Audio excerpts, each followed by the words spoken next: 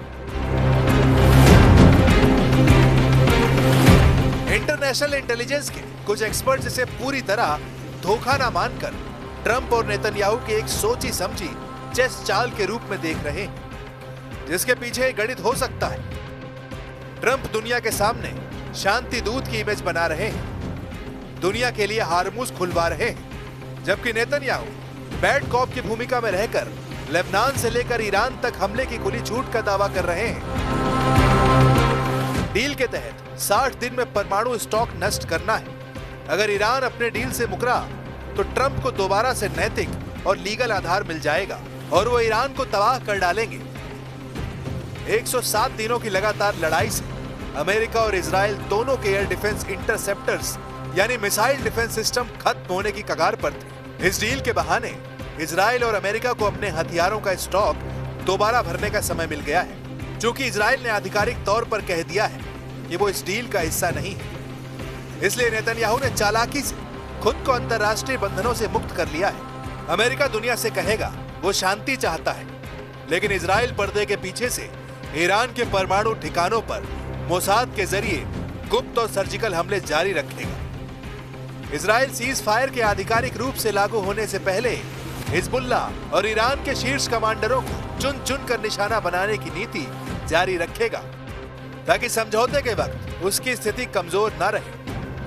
अगर अमेरिका के दबाव में इजराइल को फ्रंट लाइन वॉर यानी आमने सामने का युद्ध रोकना भी पड़ा, तो भी मोसाद के जरिए ईरान के भीतर सीक्रेट ऑपरेशंस, साइबर हमले और परमाणु वैज्ञानिकों या ठिकानों को गुप्त रूप से निशाना बनाने का सिलसिला थमेगा नहीं। ये लगभग तय है। यानी 19 जून 2026 को अगर जिनेवा में ईरान की डील हो जाती तो डील के अगले 60 दिन ईरान के लिए एक ऐसा डेथ ट्रैप साबित होंगे जहां ईरान का परमाणु प्रोग्राम भी तबाह होगा और वो अमेरिका और इजराइल के रहमो करम पर रहने को मजबूर हो जाएगा।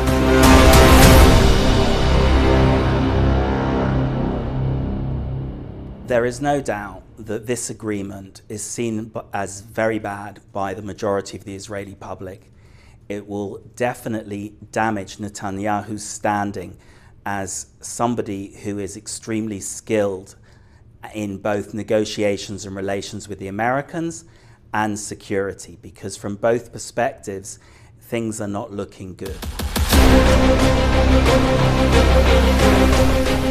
नेतन्याहू की सरकार में शामिल बेनज़ीर जैसे कट्टरपंथी नेता इस सीज फायर के खिलाफ सरकार गिराने तक की धमकी दे सकते हैं।